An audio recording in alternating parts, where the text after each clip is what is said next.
society who didn't want someone like me. That they didn't think that I had anything to offer. That I was just a nobody that was going to do nothing. The God of the universe looked down before time even happened and said, I want that guy. Mm-hmm. I can do something with that guy. Good. He is useful to me. I want him. From Living Word Church, you're listening to the Living the Word podcast, encouraging you to walk steadfastly in your Christian faith. Welcome back to another excellent episode of Living the Word podcast, the place where we seek to love the Lord with all of our hearts, with all of our souls, and with all of our thoughtotron. Yes, the thoughtotron. Thoughtotron. Pretty proud of that one. We're going to talk today about how God shows his goodness even in the most difficult of circumstances, how he is always in control. Pastor Ben, what's your experience with this sovereignty and goodness of God? Yeah, well, I'm stuck on Thoughtotron right now. The Thoughtotron. So where'd this come from? I have no idea. You have no idea? Thoughtotron. I think of Megatron, which Calvin Johnson was a football player. They called him Megatron. Think of the movie Tron. Yes. Tron. Back in the 80s. Yeah. No, yeah. They had the old one that was in the 80s, and then they did a remake, Tron, which I didn't think was very good. Yeah. Jeff Bridges, he's a pretty solid actor. Yeah. Thoughtotron. So, yeah, back to our subject. So, yeah, we just want to talk about how God can get glory through any circumstance, and in particular, difficult circumstances we walk through. You know, as a pastor, I have to interact with a lot of different people in different seasons of their life. Like, just for example, 2 weeks ago, I performed a wedding ceremony and a couple got married, and it's one of the greatest days of their life. I got to witness that, be a part of that. But I've also sat at the bedside of, family members that are dying because of cancer, and you see God's glory at the beginning of a marriage, but then you also can see God's glory even in the most difficult, tragic circumstances we walk through. So I've seen that as a pastor in relationship to people and in seeking to comfort during those times. I've personally walked through challenging times that would appear to not be an opportunity for God to receive glory. Like how could God get glory out of this? And that's what we want to talk about for this podcast. Yes, and joining us for today, we have Ross Arcemont. Welcome to the show. Ross is 35 years old. You're from Houma. You're a software engineer, which is awesome. You're a Trekkie, so I appreciate that a lot. And also, not only a member of Living Word, but you actually work in the media ministry here at Living Word Church. So welcome to the show, Ross. Well, thank y'all for having me. This is a great opportunity. Yeah. Well, we are glad to have you. And so yeah, Ross, you're 35 years old. Mm-hmm. So that makes you having been born in 1987. Well, so you were born in Houma? Yeah, I was born in Houma, but I was raised in Valle Vista. Okay. All right. Mm-hmm. So, people listen to our podcast in different platforms. So for those that are watching on YouTube, you see me and you see Pastor Dom and you see Ross right now. But for those that are watching on Apple Podcast or Spotify or is any other platform I'm missing? SoundCloud, maybe. But if you're listening to audio right now, Ross, people can't see you. So can you describe who you are, what you look like right now, and just tell us a little bit more about your life? Okay, so the gist of it is that I'm in a power wheelchair, a big 350-pound monstrosity that I just kind of live in, and I've never walked, so I have contractures, which just bends in my hands and my feet, so my wrists are bent down permanently, like I'd have to break my wrists to get them straight again. And the same thing with my ankles. And as far as the amount of mobility that I have, I really only have access to about 4 or 5 fingers at any given time, and then 2 toes, and then my mouth and my brain. All of that is caused by the condition that I was born with, which is congenital muscular dystrophy. So I'm sure you've heard of muscular dystrophy before. There's 40 or so subtypes of muscular dystrophy, and mine is, if you have to get it, mine is probably one of the better ones to get because it is slower progressing than a lot of the other ones. But what it does is it essentially slows it weakened my muscles and my organs over my lifetime. It used to be that people like myself would die very early. Like the doctor said that I would die at 2 years old. And the Lord had other plans. I'm 33 years late. Yeah. And but with the proper care and, medicine and just keeping track of it, I can now live a normal lifespan. Wow. That's amazing.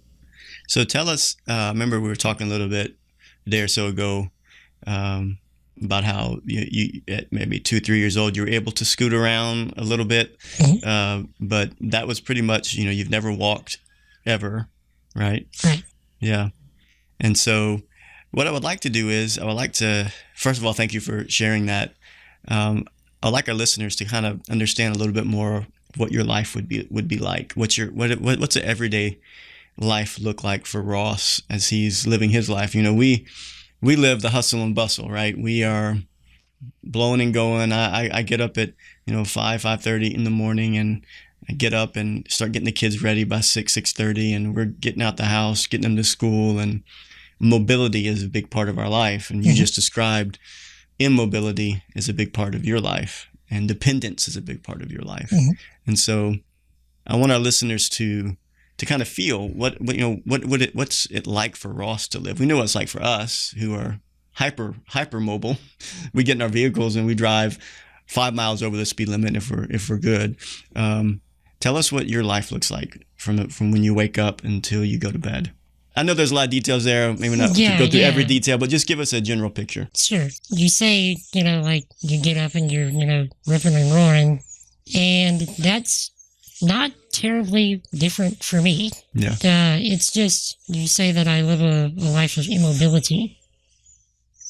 Just the way that you said that made me think that I live a life of mobility by proxy. That's good. So I have helpers that come in and, help me get up in my chair and help me eat, use the bathroom, take a shower, all that stuff. And so I'm essentially doing all of the same things that you are doing, but by proxy of someone else. That's good.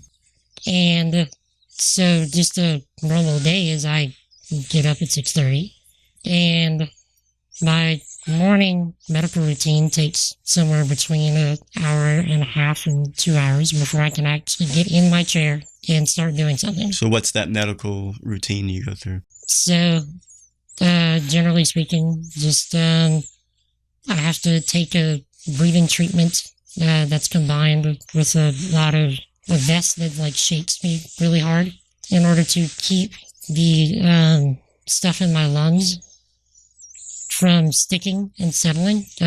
Also for the people that are listening on the audio version, I also have a trach, which is just essentially a little pipe sticking out of my throat. I have a hole in my neck, and which is attached to a ventilator around the back of my chair. That's why you're hearing this whistling in the background as I talk. Because whenever I was 8 years old, my lungs collapsed, and then they started filling up with all kinds of stuff you don't want them to fill up with. And so it was either get the trach or die. Right. And so my parents decided to have me get the trach. And so that's also partly why my voice might sound a little bit more like Gollum than other people's. Yeah. Yeah. So back to your medical. You said an hour and a half of medical things during the morning. So you get your body shook, so the fluid gets moved around. Right. Right. And so then after that, just the kind of the same stuff that you would go through: use the bathroom, get dressed. Yeah. But you have to have somebody that's helping you to do all that, right? Yeah. And then all of that just takes a while. It's not that many steps. It's just those steps take a while each time. So anything that you might do might take me 20 or 30 minutes extra. Right. But it's all the same steps. And then by the time that I get in my chair, it's somewhere between 8:30. And My helper usually goes and makes my breakfast, and I'll read my Bible while they're making my breakfast, and then So how do you read your Bible? I do it online. I either go on Bible Gateway or I use eSword, which is a program you can download on your computer. Nice. So whenever the internet dies, I still have my Bible, and then I just eat breakfast and get to work. Yeah. So what do you do for work? So I am a software engineer, right, like Dom mentioned. So I not only do the coding side of what you would think of as a software developer, but I also design systems. So mostly whenever you build software, you're handed a design of some fashion that has been created by an engineer or an architect. So what I do is I do a bit of both. So I design systems myself, and then I implement them. I build them myself.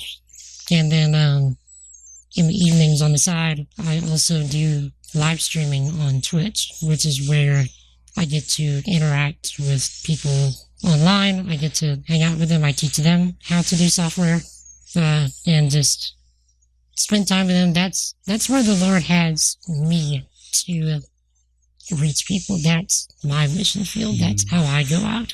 That's good. Well, there's so many things that come through my mind as I'm listening to you talk about your day and what that looks like. And I think for us as people who are not dependent on proxy mobility, and I love how you said that. I think that's a great way to describe that you're doing the same things we do, but you need someone to help you do it. For those of us who are not dependent on those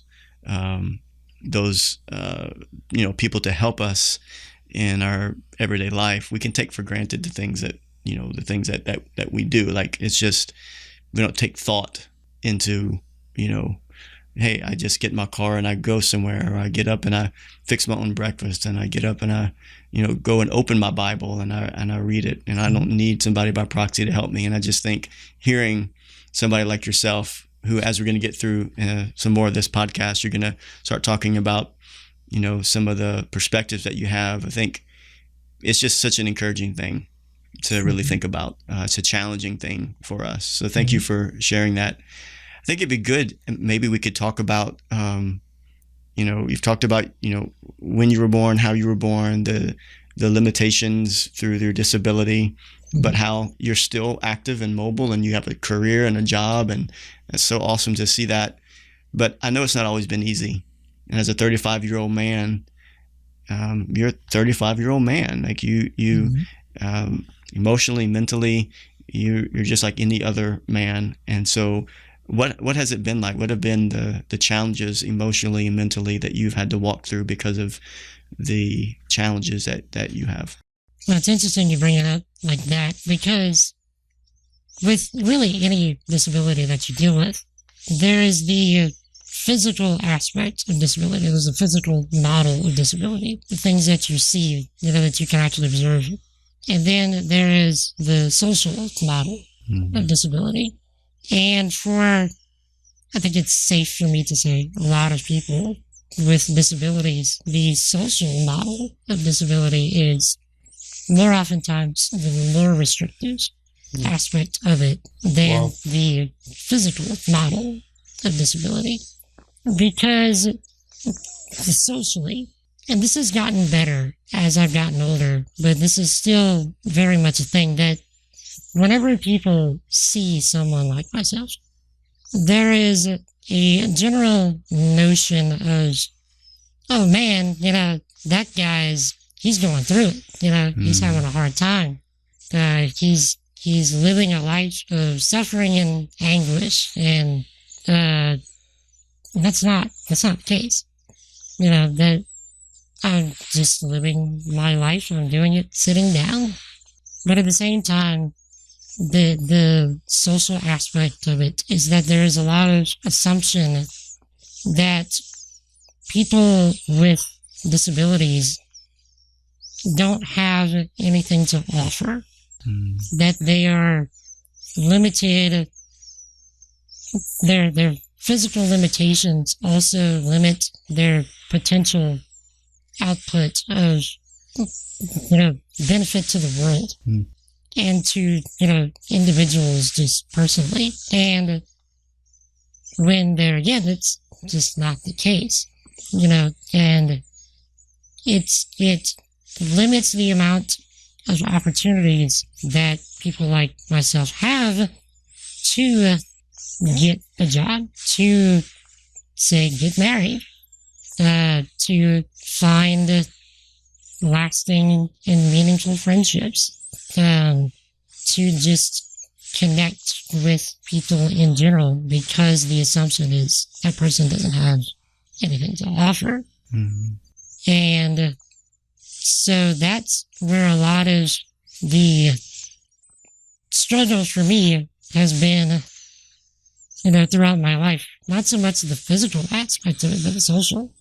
Just the understanding of society generally doesn't want people like me.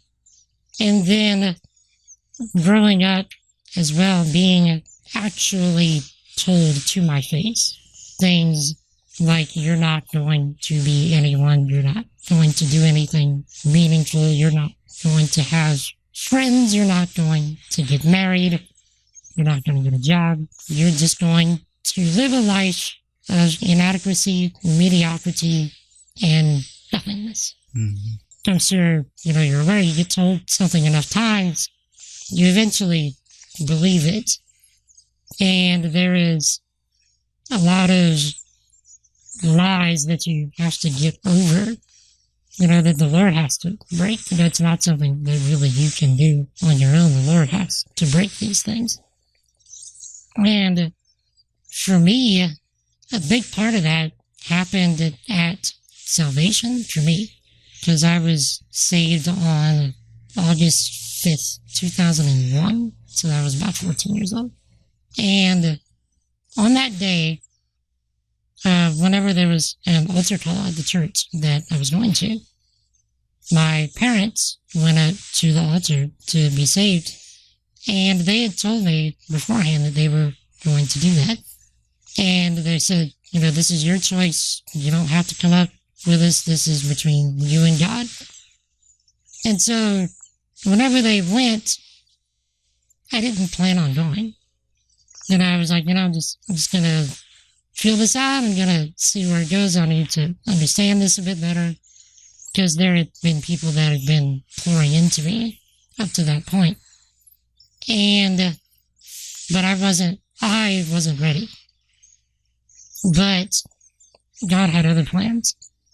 And so as I was sitting there by myself, there was no one around me.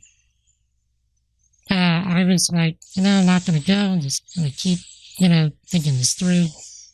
I heard a voice. There was no one around me. And it was so close. And it was simultaneously so loud and so quiet at the same time that you could not deny that that was the voice of God. And all he said was, Ross. And I literally just went, like, who said that? And I looked around, there was no one there. And the full weight of what had just happened hit me, that even though society, and I was very aware of this even at 14 years old, even though that society didn't want someone like me, that they didn't think that I had anything to offer, that I was just a nobody that was going to do nothing. The God of the universe looked down before time even happened and said, I want that guy. Mm-hmm. I can do something with that guy. Good. He is useful to me. I want him. Wow. Ross, when you were talking about this idea of not being useful, first of all, thank you for sharing that your testimony of how you came to faith. But I just kept thinking about how our society is so transactional. Mm-hmm. Everything that we do just think about our life, how many transactions that we make, whether it's with finances. I want to go get lunch, so I go through a drive-through and I give my money or my debit card and I make a transaction and I get something from somebody. But not only do we do that with goods and services, but we do that in a relationship with each other. So I think as you described that earlier, you said that people would look at your life and they'd say, well, he's going to be good for nothing, right? I can't make a transaction with Ross. I can invest in him, but he's not going to be able to invest in me. And I think it's so neat how the Lord has brought you kind of full circle to show that, God, we don't understand it all, but God made you the way you are. You're created in God's image and uniquely designed as you are, because God wants you to pour into other people's lives just as much as we can pour into your life. It's so beautiful. Yeah, it is. It's awesome. The way that I say it is, I am broken by design. Yeah. Well, if we can, we're going to shift the conversation a little bit to what has the Lord done in your life, and how has he done it through how God has made you? The best way that I can probably answer that is to reference Acts 17. Okay. Whenever Paul is talking to the men of Athens about the image of the unknown God, in his monologue there, he mentions that all nations, that God appointed all nations for their times and their boundaries. And so I like to look at that on the individual level as well. And it says that he does this so that they can seek him, to grope for him that they may find him, even though he is not far from each one of us. And so I've learned that God made me this way to specifically put me in the best position possible to seek him, to grope for him, that I might find him, even though he was never far from me.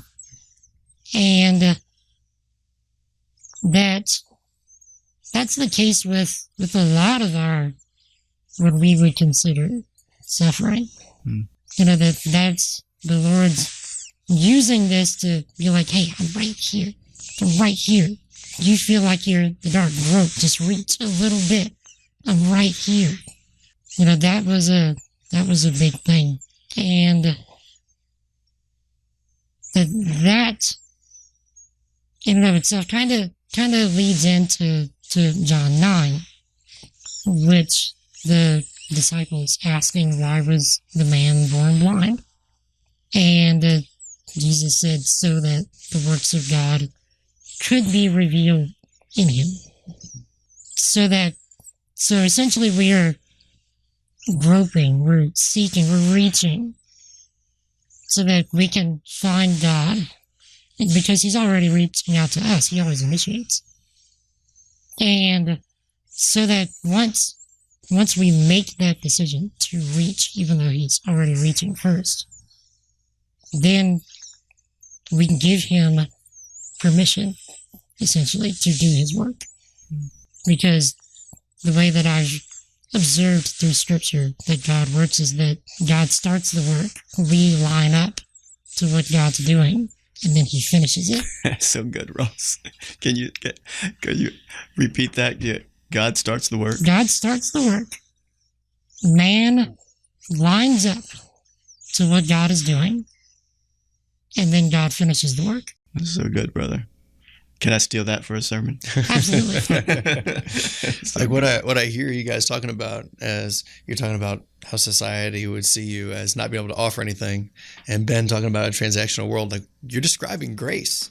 Yes. And all of us need grace. We have nothing to offer God. We have nothing that we can say, Lord, you should like me more because of, or I've done these things. And yet God calls our names. That's powerful. That's singles grace. us out.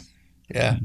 Which kind of leads into what I was going to say next, because I think it's in 1 Corinthians. I get my books mixed up where it talks about, remember your calling. Not many strong, not many wise, not many noble are called, but God uses the foolish according to the flesh, the weak according to the flesh, the base and the despised, to bring to nothing the things that are, so that no one can glory in his presence. But he who glories, let him glory in the Lord. That's good. So God uses suffering, tragedy, difficulties as a way to move us to seek him, to grope in the dark for him, to know him. Ross, thank you so much for sharing that. It is true that God wants to use the weak things in the world. I guess from the perspective of the world, people will look at you, as we said earlier, as weak and limited and not much to add to the conversation or add to a situation because of your quote unquote limitations. But God gets glory in and through your life. And I think it's because of your perspective. Like God has given you the perspective that you really don't have any limitations, that God can get glory through you as much as he can get glory through me. And that's just powerful. Mm-hmm. So I want our listeners, especially those that are a part of a Living Word Church that are listening to this, to know how it is that you serve at Living Word. Again, kind of thinking to the way that we tend to think, this transactional type mindset. We think, well, what can Ross do at Living Word to be a servant? We ask people to go through Growth Track, become a member, and serve at Living Word. And you can serve in this ministry, that ministry. And there's some people who don't really serve in the body of Christ in any way. They just attend, and they wouldn't have any quote unquote limitations physically. They could do anything they really wanted to. Mm-hmm. But yet you, with what people see as limitations, you serve. So tell us what you do week in and week out at Living Word. Well, before I answer that, I wanted to mention, I forgot to mention this whenever you were asking about the mental and emotional aspect of it, that, part of the being told both directly and indirectly is, you're essentially useless. It creates almost an inherent need, at least within me, to be useful. Almost as a way to prove that wrong. And also whenever you're told that enough times, you eventually feel like a waste of space and air.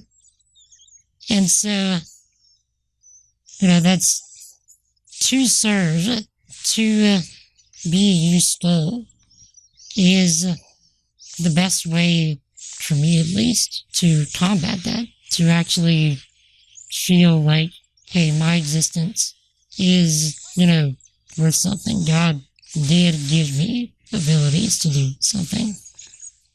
But to your question, what I do is I primarily work on the live streaming side of the LWC production. Whenever I started, the live streaming setup was less than optimal. Mm-hmm. And I used my experience from at the time, 7 years of live streaming on Twitch to redesign the systems that we had here to work out a lot of the visual and audio kinks that we were having. So you're saying that we had a less than optimal live stream service at Living Word? He said that specifically. He did. Those words. I think those that are watching would probably agree with you. They've had live stream problems, especially if they were with us during the COVID thing. Yeah. So you've sought to help that and to make it better. Yeah. And Pastor Matt, who's behind the camera, can attest that I was texting him often, trying to give suggestions, prior to me actually coming in and starting to serve. But after doing that, I now do the live directing once a month, sometimes twice if it's a 5 Sunday weekend or month. And I also edit the Sunday messages for YouTube. And then I've also done some side projects for the editing side of things as well. So the live video directing, you make sure that the camera's always pointed for like a good angle of me preaching. Good angles. You always want the good side of Pastor Ben. Right. And I'm always trying to, like, whenever you turn to your right, I'm always trying to catch you on the side. Now, you noticed it one time. You turned and you're like, I see myself. And I was like, dude, I've done this to you so many times. You just noticed it. That was a weird preaching moment. That's when a preacher shouldn't say what he thinks. Well, that's wonderful, Ross. I just think it's really neat that, again, what you just said about some of those emotional struggles where people will subtly and even not so subtly communicate some things to you concerning your limitations and your uselessness. There is that sense of what you're saying of you want to be useful because it helps combat against maybe the lies of the enemy that would want to come in and tell you, well, they are right. I'm not really useful. So thank you for sharing that. And we're glad that you're part of the serve team here at Living Word. So I guess maybe to kind of start to wrap up, it would be good to maybe get you to share, speak to the listener that's out there that's walking through difficulties or challenges, but whether it's a diagnosis they've just had, or they've lost a loved one, or just they're walking through some emotional difficulties because of suffering. And so somebody who has an amazing perspective about trials and difficulties, just maybe speak to the listener. What would you like to share with them to help them? Well, I think I would repeat that process of what I said earlier, starting in Acts 17, that we are put in these times, because it says that God put us in the time and the place so that we would seek him, so that we would look, so that we could find him, because he's not far. I think that's where it starts. I think that's where it has to start. So that, that we are here in these moments so that we can learn to seek God through Christ, which then urges us to submit to his work. And how does it say? I am fearfully and wonderfully made. Your works, my soul knows them well. That we are submitting to that work. And so that the works of God can be revealed in us, and I would venture to say through us, so that because we are weak, because we are foolish, because we are based and despised, God can take that and shine his strength, his wisdom, his nobility, his glory through that, so that he can get all of the honor, all of the praise from that, and we get the benefit of being part of that work. So that not only will it eventually benefit us, because all things work together for good to those who love God, to those who are called according to his purpose, but also that someone else is being benefited, that God is reaching someone else through that, and that we get the honor, the privilege of being part of that work. And I know it sounds like, oh man, can I get the honor and privilege of doing something that isn't as quite terrible as what it is, but at the same time, like, those are the things that work most powerfully. And so, just to reiterate that we grope and seek because he's already reaching for us, so that we submit and let him do his work so that he can get the glory.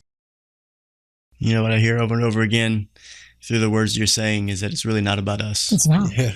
And I think that's where we struggle whenever we suffer, is because we're so focused on how we feel and what we think and our emotions in the moment. And those are real things we walk through. But I think the quicker we can come to realize that it's not about us, but it's about the glory of Christ, that's what he's after, I think the quicker we can have a perspective change, the one that you're talking about. Did you want to add something? Something that's in your heart, Dom? I'm just enjoying this. Yeah. Yeah. Well, Ross, thank you so much for coming on the podcast. I know I can speak for Dom and for Matt behind the camera. We've enjoyed having a conversation with you, and I think it's going to be a blessing to everyone that's going to listen. My prayer is, this podcast is going to be heard after I've preached John 9 about the man born blind. Mm-hmm. And I pray that you will be a living example. Someone who was born with a disability. Nothing that you did wasn't your parents' fault, wasn't your fault, as with the man born blind, but it's for the glory of God. And I pray that you would be a living example to those in our congregation of a man who has the right perspective and who God is getting glory through his life. And I pray that those in the congregation, that they'll come and see you and say hi to you and not be nervous to be around you or fearful to talk to you, because I know that that's what you would want. Mm-hmm. Yeah, please do. Well, thank you, Ross. Yeah, well, thank you for being with us. We really appreciate your spending some of your valuable time with us. And remember that God uses our suffering to turn us to come to him. He uses it to pull us closer to him. And so definitely like, subscribe, comment, and all that good stuff. But it's been a pleasure being with you guys today. Have a great day, and see you next time on Living the Word Podcast. Thank you so much for listening to this episode. If you would like to submit a potential question, a topic, or an idea for a future episode, or learn more about Living the Word Podcast, you can visit us at livingwordhoma.com. We would like to say thanks to all of you who subscribed, shared episodes, and left reviews. Living the Word Podcast is a production of Living Word Church in Houma, Louisiana, under the leadership of Pastor Ben Buffkin. Our prayer is that you will remain faithful to living the Word.